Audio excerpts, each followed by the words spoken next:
Hi and welcome back. So as we move into the second fix on the build, I'm starting to hang the doors. I've got a total of 10 doors, including a fire door to the integral garage to fit. I've hung a few doors in the past, not many. When I did those, I built one of the simple hinge jigs that you may have seen on other channels, where you just take a couple of pieces of wood, screw those together and have a slot the size of the hinge milled out of one of those. You then use a small handheld router and mill out the space for the hinge and just tidy up with a chisel. That works pretty effectively, but I want to be consistent across the doors. I've got a number of doors to do here. The doors that I've purchased have come primed, and we plan to paint them, but actually they're nice enough finished that I'm going to try and fit all the hinges as if it's a pre-finished door, because that means we can hang them now and I can get around to painting them later. So I looked at how I could do a quicker, more consistent job using different types of jig. Some of those that I've 3D printed at home and some that I've purchased. And we're going to take a look at how we've applied those jigs to the doors, the sort of quality of the results that I've managed to get using those different jig technologies. I'd love to go through those and show you what we've done. So this is one of the first jigs that I've started to use on this job. As I say, I started looking at this using just the simple hinge jig that I've made previously, and I started to make one and I looked at the job and I thought, you know, what else is there that I can get locally? And I had one of these trend jigs in stock at Toolstation. It was about £200, which is quite a bit of an outlay, but I looked at what they go for second hand and they seem to fetch £120, £150. So I worked it out, when I've finished with that, it's going to cost me maybe £5 or £6 per door to use this jig. And the really great thing about this is I can use this for all of the doors, and the hinges will be placed in exactly the same position on all of the doors and all the door frames. So if I ever took the doors off to decorate, for example, any door should be able to go back into any location, because we're also fitting these doors into new frames, so we're not having to trim down the doors at all. So they're all standard size as they came out of the factory. So there's some good things that I like about this jig. You've got adjustable sections in 3 places for the hinges, so 6 inches from the top, 9 inches from the bottom, and 1 in the centre. It's a little bit fiddly, so you take the a hinge, put it into this slot, and then there's a spacer that you need to put in place, which I think is about 4mm, to space these blocks to get that set correct for the hinge. And that 4mm gap is for the guide on the router to move around inside these slots. The other thing that you can adjust is these steel discs on the side, and you set those using the scribe line to give you the correct depth for the hinge.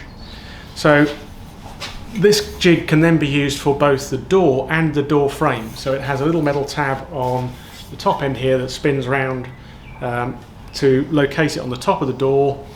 Once you've done the door, you put this in the door frame and you can route all of the same sections out. So there's no marking up, no measuring. You're just using this as the guide for all of the doors and the door frames. So very, very consistent, very, very accurate. The one thing I do dislike about it is how it's held onto the door. And one of the things I found living where we do in Dorset, I can't just pop to all of the sort of stores that I used to be able to buy other devices. And what I would have bought had I at the time is an edge clamp, so like a 3-way clamp to clamp this onto the door, because the way that this is fixed normally is you have a couple of these braddles that you hammer in to hold that to the surface of the door. It does a great job of doing that, but if you've got a pre-finished door like I'm hoping to here, that's going to leave me with 2 holes in the side of the door that I need to make good later. But other than that, it's a really fantastic jig, and I'll show you that in operation shortly as we clean up one of the doors.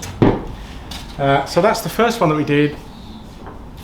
I've then got the door latches that I need to fit onto the doors. 2 different types of those. So I went and looked on Thingiverse, which is a site with free models that you can download to 3D print. We've got a fairly low cost Ender 3D printer here at home, and I found this pretty simple jig for the latch. So that just happens to have the precise thickness of my door, the exact size of the hinge or the latch plate on the face of that. That just clips over the door. We go around that with a handheld router.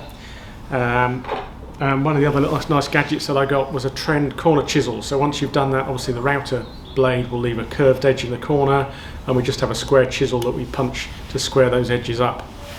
So that worked very well. I've then got 3 bathroom doors that I needed to fit latches to, and looking online I couldn't find a jig with the right size of faceplate. And I'm not that competent, I have to say, with much of the 3D modelling software, but thankfully the person that had offered the free model for the initial latch for the standard doors had included a configuration file for SketchUp, which you can still get some free functionality from, but I found later not everything. And I was able to take that model and stretch it to the exact size that I needed for the bathroom latch. So that's a latch with a locking knob for the bathrooms.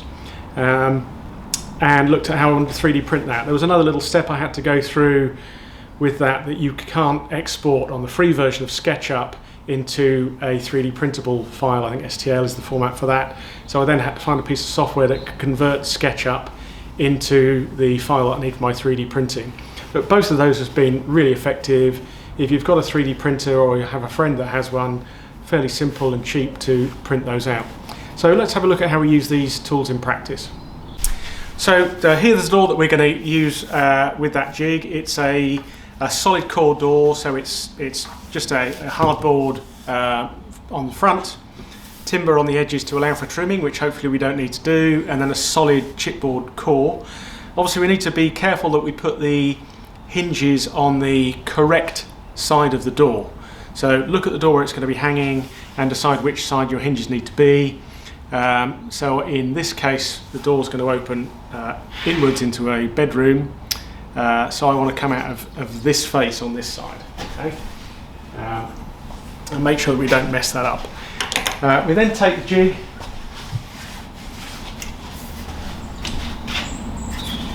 we have to, you can see on the top here there's a little tab which sits at the top of the door. That's got our sort of 3mm gap that we want above the door, so that's how close it will be to the door frame. We've got these locating lugs on the side to show how close that's going to come across to the hinge. So we put the frame on the top of the door and push these lugs over, and that gives me my exact spacing of 6 inches from the top in the centre of the door and down at the bottom 9 inches. Now I'm going to use a couple of clamps. It says you can just use a bradawl, but I find that this gives me a little bit more stability as well. So, and I did make the mistake of just trying this on my first door, just putting clamps on, because I didn't want to put the holes in the door with the bradawl. And the problem I found on that one was I dropped the router into the hole here, and as I put my weight onto this side, you can see that tips up. So that meant that my hinges went slightly deeper, and I had to put a little bit of cardboard in to pack that hinge out, which was a little bit of a disappointment. So just checking that we've got that tight on the top of the door, which I don't there. Okay, so let's just slacken that off.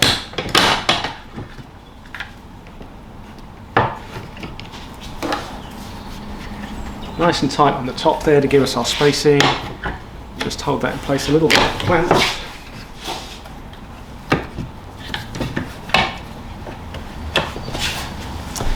And then we take these bradawls and hammer those into the door, which it does a very effective job of keeping this, but it does put 2 holes in the door, which you know, to potentially patch up later on. As I say, it'd be better if we didn't have to do that. So that's all on there. Just double check again, thinking where the door is, where it's going to open. I've definitely got this jig on the right side of the door. And I'm then going to take my router and machine out these slots. So we're going to route out this section for the hinge. So this is the guide that will go around the edge there. I've preset the depth of the cutter to the depth of the hinge. So we just drop that in, and we're going to come across, down, back, and just clean that out. Okay, here we go.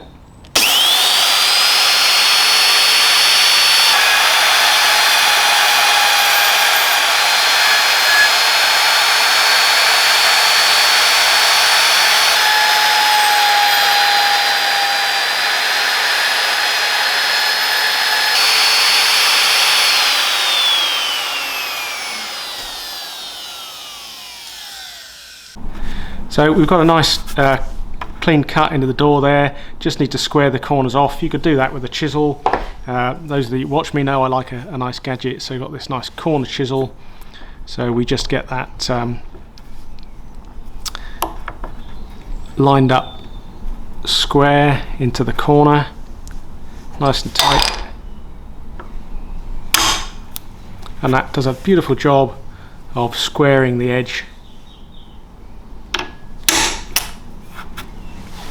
Might just take the edges off of that with a chisel to tidy it up if need be, but you can see a pretty neat job of fitting that hinge. I've then got a centre drill or self-centering drill that I use to put the hinges in there. So nice neat job on the door. We've got these little holes that I mentioned that we need to fill from using the braddles, but then the next thing we'll do is take the jig and put it on the door frame to transfer the same hinge locations. So we're now going to put this on the door frame. You could either do this before the door lining is fitted, which might be a bit easier. I think I might do that on some of the doors I've not got to yet. There's that spacer on the top that gives us the 3mm at the top of the door, and we're using the same locators that we did on the door, so we're transferring exactly the same dimensions. So we just push that up snug, push it in tightly here to locate for the hinge locations. Take our braddles,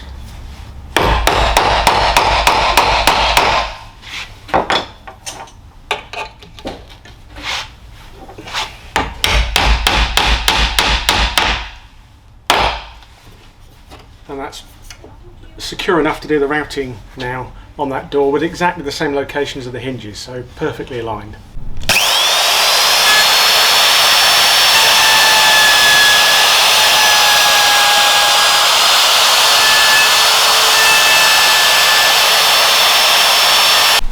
So this is one of the first of the jigs that I actually 3D printed. Downloaded this from Thingiverse. It's a fairly simple thing. It's about an hour and a half, 2 hours I think to print. And that's got exactly the right slot for the faceplate of my 1 by 2 1/4 inch latch, and it's the exact width of the door frame. So it snicks snugly on there. Obviously I've already done the hole for the lock in here and for the handle bar to go through. I just put that onto there, and then I'm going to use a handheld router to mill out that slot. So we'll just take a look at that. So I'm going to use a little palm router. So I've got a bit in there with a roller bearing so that it will follow the template that I've got on the door, and I've set the depth for the latch and the little brushed cover plate that goes over the top of that as well. I'm just going to put a little bit of masking tape to make sure that that jig stays in place, or duct tape, sorry. I think it would be good to make this a little bit bigger so I can actually attach some clamps, but it is a pretty good fit onto the door, to be quite honest. Whether it would move or not, I'm not sure, but I'm going to do several passes up and down with the router to mill the slot. So pretty happy with that and the location of that, which I set up with the masking tape previously, so we're good to go. So I'm going to start with the router. I'm going to be a little bit careful when I go in here that I don't catch the edge of the template. I did manage to destroy one of those by doing that. So well, here we go. I'm going to start in the hole so that we're okay.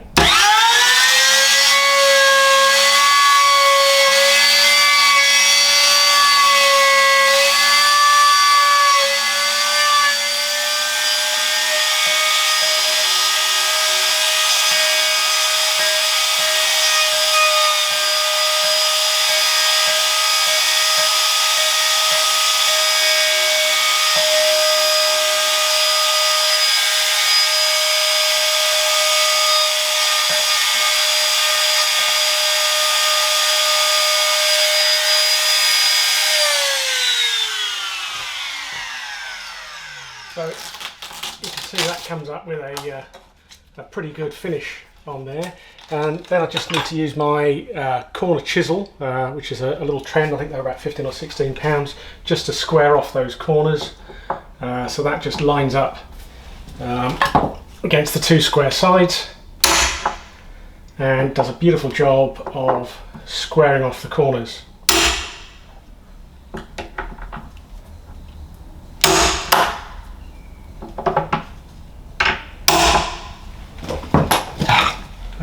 just take a little bit out of there.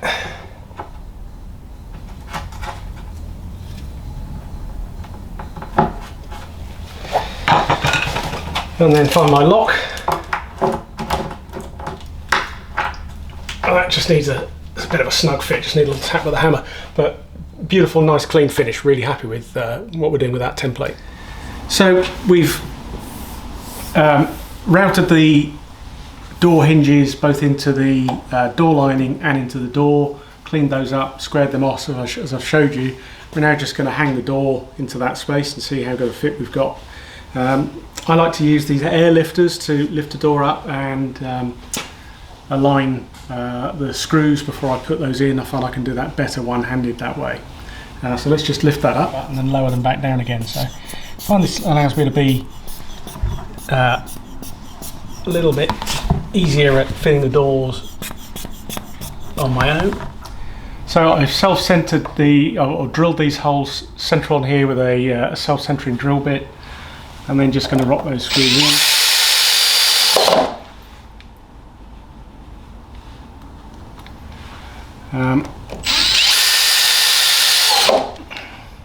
And you can see the quality of finish I've managed to get using that the door jig on that one. Nice and tight into the frame there. Obviously got to paint that yet, and pretty good job into the frame here. We will probably be painting these doors later, but for the moment we're going to continue with this pre-primed finish. I'm really pretty pleased with that overall. I'll just get the rest of the screws in to finish the door frame, and we'll look at how good a fit we have. So there we go, we've got our finished door. I've got to put the closers on there yet, but I've got a nice consistent 3mm gap all the way around that one. I've had a problem with some of these linings being a bit twisted as we've put them in, but all of the doors are fitted without any trimming. So, you know, in conclusion, I think it's well worth using jigs to do these jobs rather than the traditional just using a chisel, which I've never been able to do very, very neatly. I think it's well worth just trying with the standard quick jigs. So this is one that I've made previously, so it's a thicker piece of MDF which I just cut on the table saw to the size of the hinge, and then a spacer, and that just clamps on the side of the door. So you know, you can make that in a few minutes. There's plenty of videos on YouTube to show you how to do that. For me, I think it was worth buying that taller jig, because it means that all of my doors here are consistent. If I take them off to decorate, I can fit any door back in any opening. None of them are trimmed. They're all with the hinges in precisely the same locations.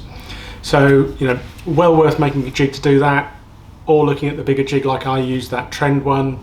You know, I'll be able to sell that once I've finished the build here and recoup some of that money. But certainly worth looking at those 3D printed jigs. I'll include some links to the files that I used and the ones that I've created.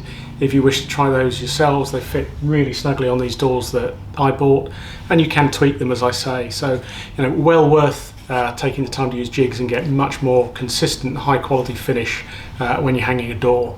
So thanks again to all of you that have liked and subscribed my videos in the past. I'm approaching 600 subscribers now, which is fantastic, and it's really great to hear from you. You know, if you think that I could have done things better, I'm happy to hear that. If you've seen what I've shared with you and that's been useful, I'd love to hear if you've been successful as well. So once again, thank you so much for your time.